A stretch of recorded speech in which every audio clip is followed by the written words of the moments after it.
don't play games, period. They know that in order to solve their problem, they need to talk about their problem with no pretending, sugarcoating, or faking. So they do something completely different. They step out of the content of the conversation, make it safe, and then step back in.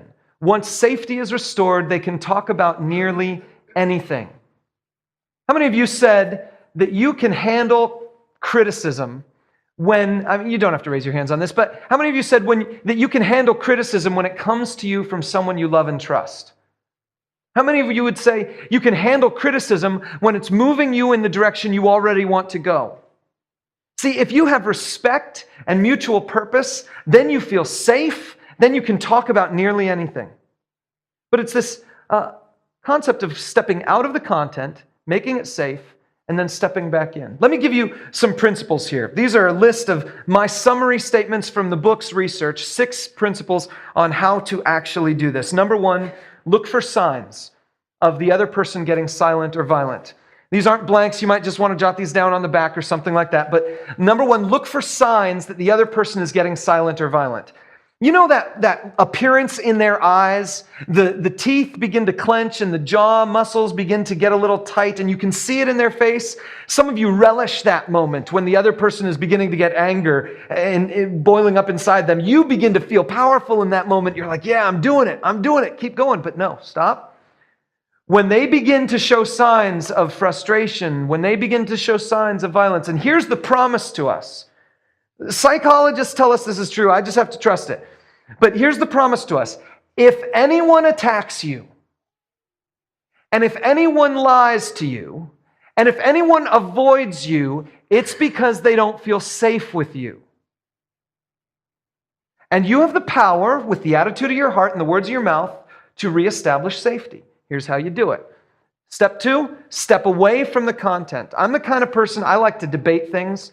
If you come up to me and you tell me that you've got a disagreeing idea on something that I have, like I say this thing and you say something else, I'm okay with it. I just enjoy the debate. I enjoy the process. Even if I'm wrong, I enjoy the process of debate. I could talk about the content, the facts, the situations all day long and not really get emotionally involved most of the time. Sometimes I get really emotionally involved and then it's a problem for me. But step away from the content means it doesn't matter how you feel about the situation. If the other person doesn't feel safe, you have to stop the conversation. Stop the talk about the content. Begin talk about the conditions. My wife is really good at helping me remember this. Jen is very good at helping me remember this because I will push the content all the way and she'll just be like, this is not going to work for me. We can't talk about this right now. We need to talk about the other stuff. And so I step back. I've learned a little bit to step back. Number 3, affirm your respect. Apologize if needed.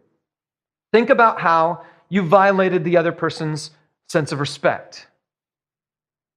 And go ahead and say you're sorry. Listen, I was raising my voice with you right now, and I understand that doesn't actually help. I'm excited, but that's not an excuse. So I'm sorry for that. That doesn't show you the respect you deserve. Number 4, clarify your good intent using a contrast statement, a do or don't statement. Now, this is something I learned from the book, and it has revolutionized my conflict conversations. I'll tell you 2 stories in just a minute. Number 5, affirm a mutual purpose. Make it up if you have to. Come up with anything that the 2 of you can move towards. Anything that the 2 of you can move towards. Listen, I just think our kids need to have food every night. Do you agree with me on that? It's a mutual purpose. Let's make sure our kids have food every night. Okay, we've got a mutual purpose. Now let's move towards that, have a conversation about that, get back to the content. Hopefully your mutual purpose will relate to the content and you can continue this conversation. Let me tell you my 2 personal examples, my 2 personal stories of this do and don't statement thing. It's the number 4 do or don't statement that actually completely is the reason we're doing this whole series. Because I used this technique in a conversation I had once that astounded me. And someone else used this technique in a conversation with me that surprised me and worked. Here's the first one. I had an email conversation with someone, and back in the summertime, I was doing this message series on Romans. We got to Romans chapter 9 through 11, and there's some controversial statements Paul makes in Romans chapter 9 through 11. Some people interpret them one way, some people interpret them another way. I mentioned how I interpreted them, and I believe that my interpretation is the most consistent with the whole teaching of the New Testament. And so I taught that on Sunday. And then this particular family had a question about that. They had a concern about that. And so they sent me an email, and I've blacked out sort of the relevant information so you can't really see who it is. But they got into this conversation, and many of you have had an email conversation with someone that just exploded. You know, it starts with something small like, hey, can I borrow the car? And then the next thing you know, 2 weeks later, you're talking about how each other is just you just hate each other. At the end of this email, Facebook does it too, but email works really well for that. I think it's the most effective conflict creation tool ever invented. So anyway, we're in this email thing, and I've begun to realize that I can write emails that really tick people off, and so I'm very careful at how I do the whole emailing thing. But this guy wrote me an email back that totally set me at ease. Check this out. He wrote a preface to his email where he says, I'm not looking to change your mind, nor do I expect for you to change mine. I'm interested in fellowship through a good discussion, to not let those areas of my brain stagnate and to stimulate my daily faith. If discussing this in person would be more beneficial for the true purpose and less time-consuming, I'm all for it. Let me know and we can sit down. He stepped out of the content of the conversation. This was our third email to each other. He stepped out of the content of the conversation. Then he used a do and don't statement. I'm not looking to change your mind. I don't want you to change mine. I am interested in fellowship. All that does is clarify the intent of what the conversation is really all about. I don't mean to attack you, and I don't want you to feel in any way disrespected. I do want us to come to an agreement. I don't want this, I do want that. And then he did this other piece where he built a purpose, a mutual purpose, where he said, if discussing this in person would be more beneficial for the true purpose and less time-consuming, I'm all for it. Okay, so let's build a purpose together, and maybe we could get together if you need that. If you don't need that, then let's... So I wrote him back, and I was like, dude, that's the best preface to any email I've ever seen. And I was just so thrilled with that, and I thought, he used the book. Has he read the book? What was that all about? So here's the deal. That do-don't contrasting statement changed my relationship with this sign company. Many of you know 838 is a sign company on Earl Avenue, just south of Main Street, I think. Anyway, they're there. There's a relatively new sign company. We talked with them, and they're the company that designed our Kiddopolis logo and made the two signs that we have out front over here.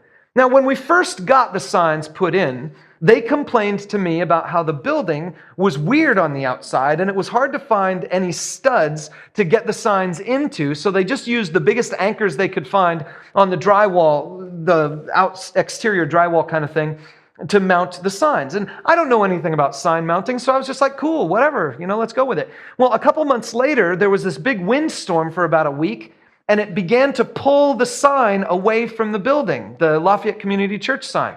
The edge of it was pulling away from the building, and it had about a 6-inch gap between the sign and the wall.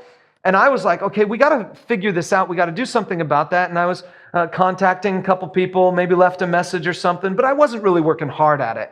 It was the kind of thing that kept slipping my mind. Well, later on in the summer, we had another windstorm, and that one just blew the whole sign off the side of the building.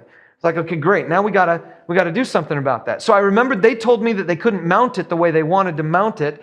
And there was a part of me that felt like if it hadn't been mounted properly, or if it had been mounted properly, it wouldn't have blown loose in the first place. And so I called the owner, and I was talking to him, and I was like, listen, I know I could have called you earlier about this, and I'm sorry about that, but we got into the conversation about the sign and whose responsibility it was to put up the sign again.